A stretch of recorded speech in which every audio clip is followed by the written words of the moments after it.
بسم اللہ الرحمن الرحیم فلما آتاؤ، اور جس وقت آتاؤ انہوں نے سرکشی کی، ان ما اس سے کہ نہو منع کیے گئے تھے، ان ہو اس چیز سے، قلنا لہم ہم نے کہا ان کو، کونو ہو جاؤ، قردۃ بندر، خاسئین ذلیل ہونے والے۔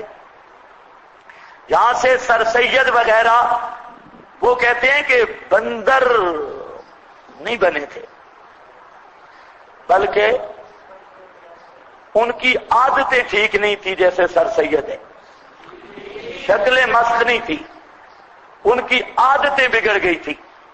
کیا مطلب؟ یعنی مسخ مانوی تھا، مسخ مانوی، مسخ حصی نہیں تھا۔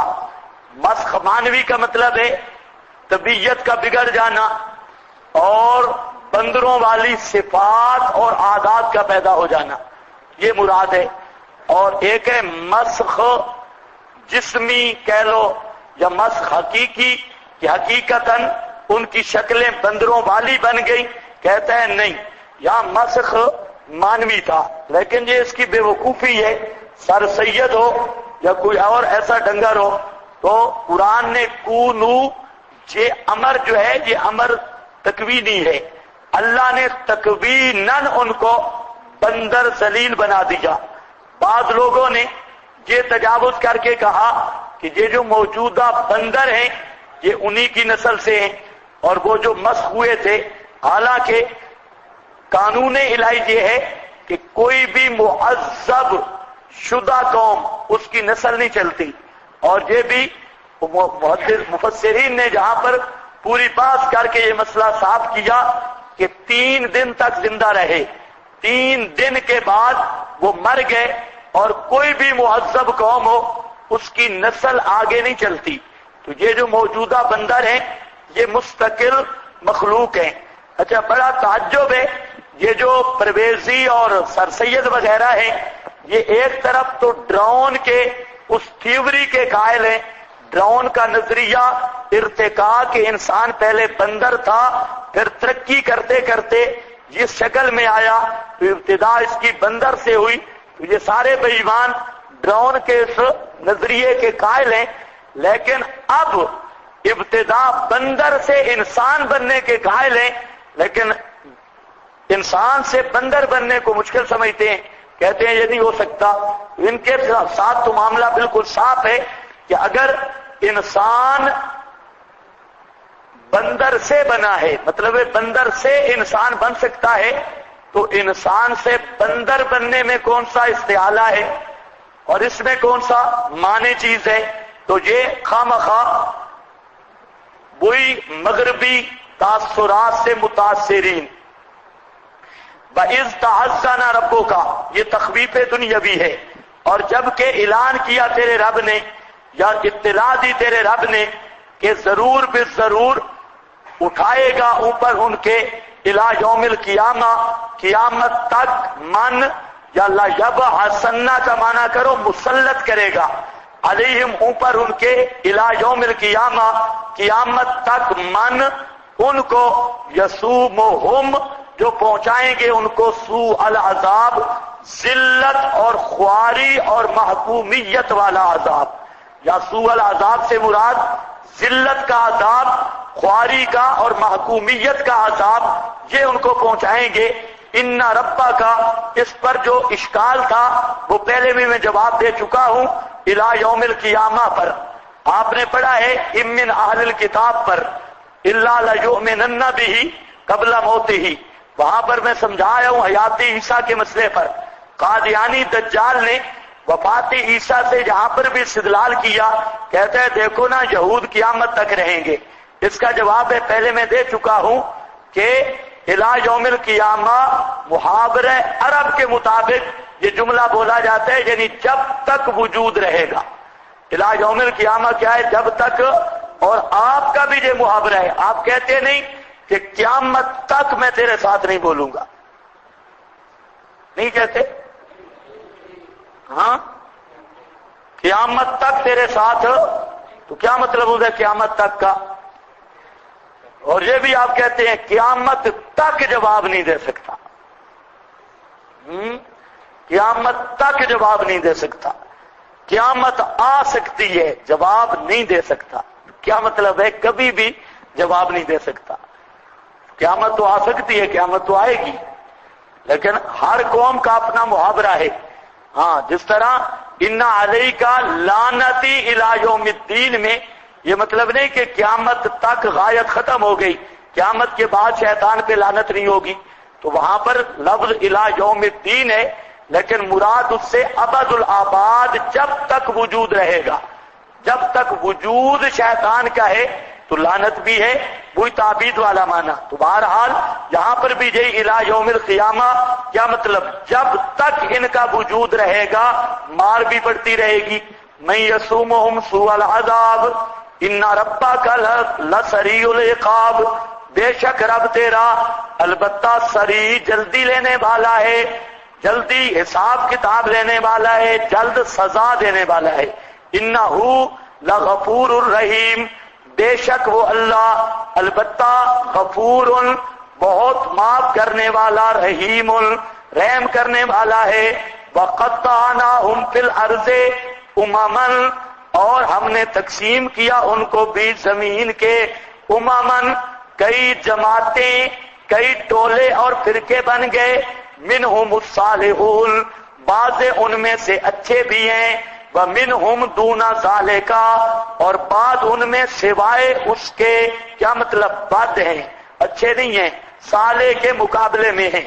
وبلوناہم، اور آزمایا ہم نے ان کو بالحسنات، حسنات کے ساتھ، یا حسنات سے مراد فراخی، غنا، صحت، مال، ہر طرح کی فراخی، بالحسنات بس سیئات، اور سیئات سے، یہاں سیئات کا معنی کیا ہے؟ مرض، تنگی، دشمن کا خوف، مشکلات، مصائب۔ لعلہم یرجعون، تاکہ وہ یرجعون، رجوع کرتے ہوں۔ آپ نے دیکھا وہ جہاں یہ واقعہ حضرت موسیٰ کا شروع ہو رہا تھا، اس کی ابتدا میں جو تمہید باندھی تھی یہ اسی پر ہے۔ اللہ فرماتے ہیں یہ میرا قانون ہے، میں آزماتا ہوں، کبھی فراخی دے کر، کبھی تنگی دے کر، اور وہاں تھا لعلہم یذرعون، یہاں پر آیا لعلہم یرجعون، پھر آ گیا فخلف من بعدہم خلف، یہ شکوہ پر حالت ہے، خلف ہے صاحبزادوں کا زمانہ۔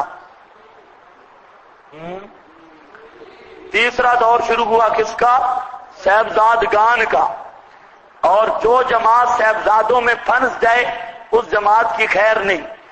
یہودیوں کی جماعت پھنس گئی صاحبزادگان میں، تو میں نے آگے پہلے بتایا ہے، حضرت شیخ فرماتے تھے اعوذ باللہ، شیخ سے مراد شیخ الحدیث حضرت مولانا عبدالسلام صاحب رحمت اللہ علیہ، وہ کہتے تھے اعوذ باللہ من تانگا بان و گاڑی بان و صاحب زاد گانے حاضر زمان، اکثر فرماتے تھے، اور بات تو سچی تھی۔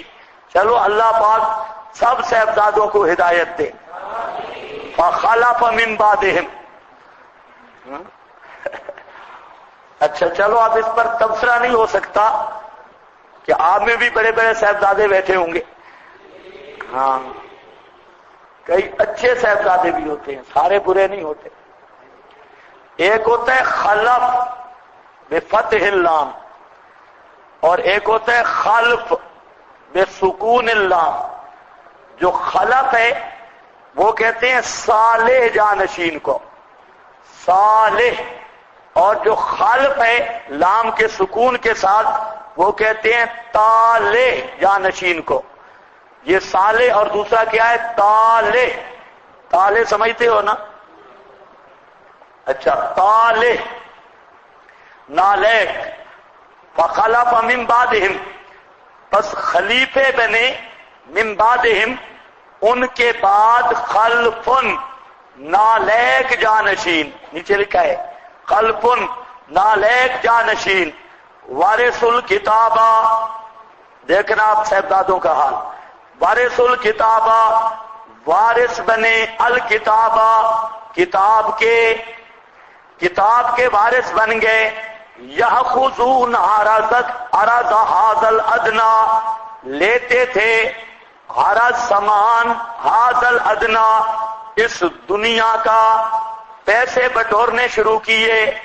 عرض ھذا الادنی، اس دنیا کے سامان کے پیسے لینے شروع کیے، دنیا کا سامان لینا شروع کیا. وَيَقُولُونَ، اور کہتے ہیں سَيُغْفَرُ لَنَا، ہمیں بخش دیا جائے گا، کوئی مسئلہ نہیں، ہم صاحبزادے ہیں، ہم خود تو کمزور ہیں لیکن نیکاں دے چھودے ہماری نسبت مضبوط ہے. سَيُغْفَرُ لَنَا، اور وہ کارنامے ابے جی نے جو کر دیا، دادے جی نے جو کر دیا، فلانے نے جو کر دیا، فلانے نے جو کر دیا، تو ان کے صرف یہی کارنامے ہوتے ہیں.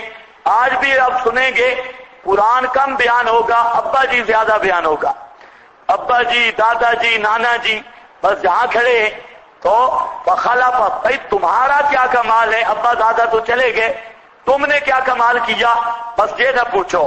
فخلف من بعدہم، اگر کوئی صاحبزادہ بیٹھا ہو تو ناراض نہیں ہونا. یہ نہ ہو کہتے ہو تجھے آیات فی الحال چھوڑ دیتے ہیں، آخر پہ پڑھ لیں گے. جو صاحبزادے نہیں نا وہ کہتے ہیں نہیں، اور جو صاحبزادے ہیں وہ کہتے ہیں ٹھیک ہے.